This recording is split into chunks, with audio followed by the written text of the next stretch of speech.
ఒకసారి అయితే గుండె అట్ట ఆగినంత పని అయింది సార్. యాక్షన్ చెప్పాను, షార్ట్ తీసా. ఆ బండి తీస్తుండగా హరికృష్ణ గారు పరిగెత్తుంటే కాలు జారిందండి. ఏంటి పరిస్థితి? కళ్యాణ్ రామ్ గారు అప్పుడప్పుడే అప్కమింగ్. ఆ స్టేజ్లో కళ్యాణ్ రామ్ని హ్యాండిల్ చేయాలి నందమూరి కుటుంబం. వాళ్ళ నాన్నగారు నాకు హీరో కాకముందే కళ్యాణ్ రావుని శివరామరాజు టైంలో పరిచయం చేశారు. ఇట్లా ఫార్ నుంచి వచ్చాడు బాబు కళ్యాణ్. ఓకే. యాక్చువల్గా ఏంటంటే కళ్యాణ్కి బాడీ లాంగ్వేజ్ అది కాదు. కళ్యాణ్ రామ్ కళ్యాణ్ రామ్ది ఫుల్ ఎనర్జెటిక్ బాడీ కాదు. అప్పుడు పరిస్థితి ఏంటి? తారక రత్న గారితో చేస్తున్నప్పుడు పరిస్థితి అని నేను ఇట్లా యువగర్జనకి వెళ్తున్నాను, వెళ్ళేసి 2 daysలో వస్తాను, రాగానే ఇక మన గెటప్ ఇవన్నీ ఫోటో సెక్షన్ చేశారు. అందుకే గడ్డం కూడా పెంచాడు. గడ్డం ఉంది, బాగా గుబురు గడ్డం ఉంటుంది.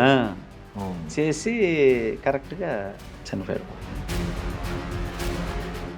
రిస్కీ షాట్లు ఎక్కువ చేస్తారని పేరు ఏదైనా కదా? చేస్తా ఉంటారు కానీ చేయలేమన్నారు. అది హరికృష్ణ గారికి రిస్కీ షాట్లు ఎక్కువ చేస్తామని పేరు కదా. మీరు చేసిన 2 సినిమాల్లో ఇన్సిడెంట్లు ఏమైనా ఉన్నాయా?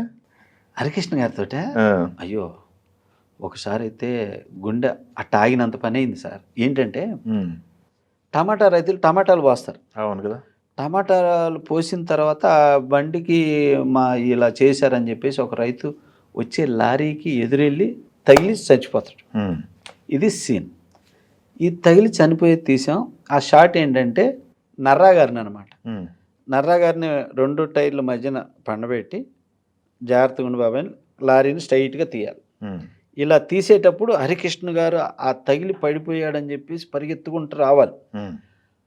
యాక్షన్ చెప్పాను, షార్ట్ తీసా. ఆ బండి తీస్తుండగా హరికృష్ణ గారు పరిగెత్తుంటే కాలు జారిందండి.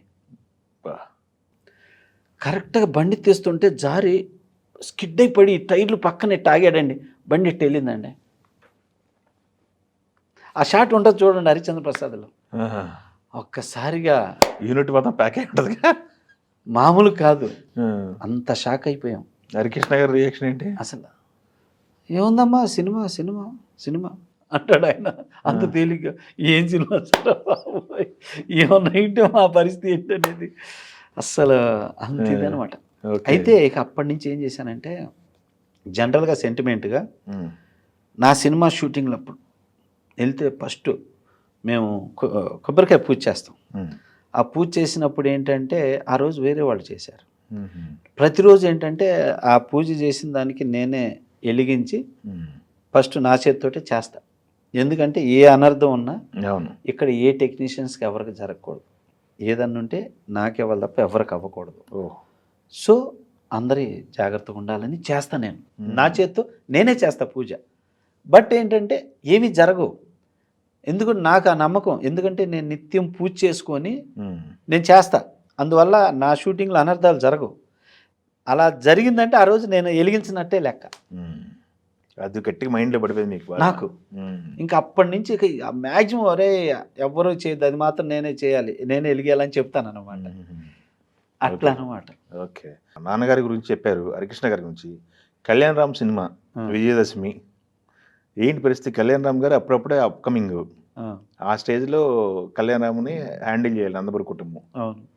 అయితే ఏంటంటే కళ్యాణ్ రామ్కి ఫస్ట్ నుంచి వాళ్ళ నాన్నగారు నాకు హీరో కాకముందే కళ్యాణ్ రావుని శివరామరాజు టైంలో పరిచయం చేశారు. ఇట్లా ఫార్ నుంచి వచ్చాడు బాబు కళ్యాణ్.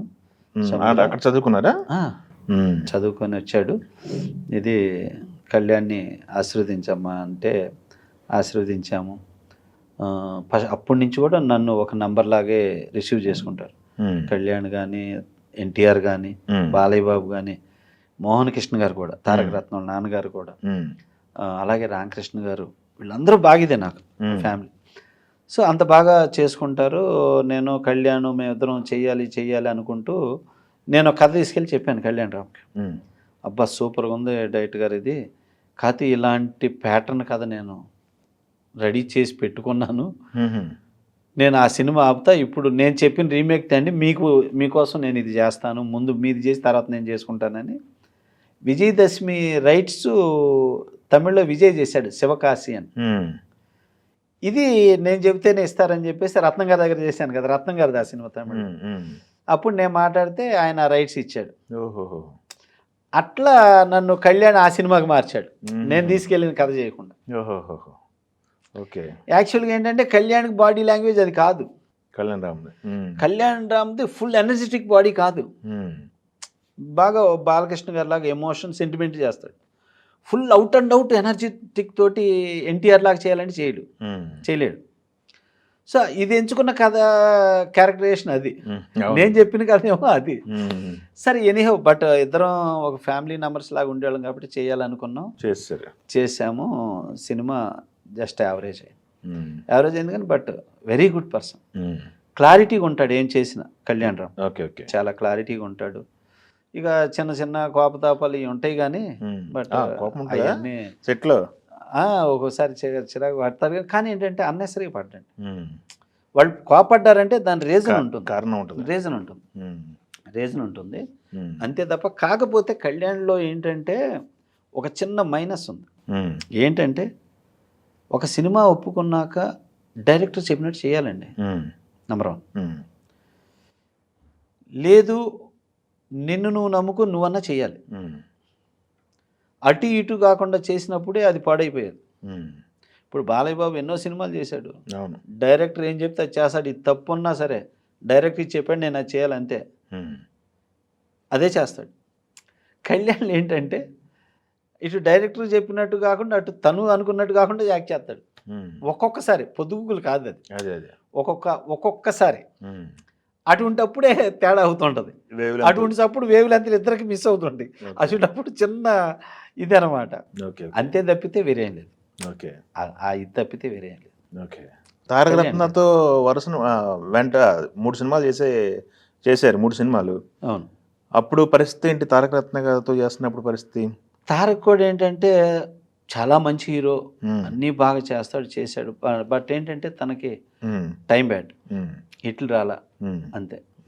కానీ very good artist, very good dancer, very good memory, very good knowledge Tarak కూడా. లాస్ట్ యాక్చువల్గా ఇప్పుడు నేను చేసిన వరదరాజు గోవిందం అనే సినిమా లాస్ట్ తారక్ సినిమా అది. అవునా? తారక్ చెయ్యాలి, తారక్ అడ్వాన్స్ ఇచ్చాను. తారక్ అన్నయ్య నన్ను అన్నయ్య అంటాడు. అన్నయ్య నేను ఇట్లా యువగర్జనకి వెళ్తున్నాను, వెళ్ళేసి 2 daysలో వస్తాను, రాగానే ఇక మన గెటప్ ఇవన్నీ ఫోటో సెక్షన్ చేసే, అందుకే గడ్డం కూడా పెంచాడు. గడ్డం ఉంది బాగా, గుబురు గడ్డం ఉంటుంది. చేసి కరెక్ట్గా చనిపోయాడు. బాగా ఫ్రెండ్ నాకు, చాలా బాగా. కాకపోతే అది టైం, అది వెళ్ళిపోవాల్సిన ఏజ్ కాదు, భగవంతుడు లిఖితం కదా అది. ఎస్.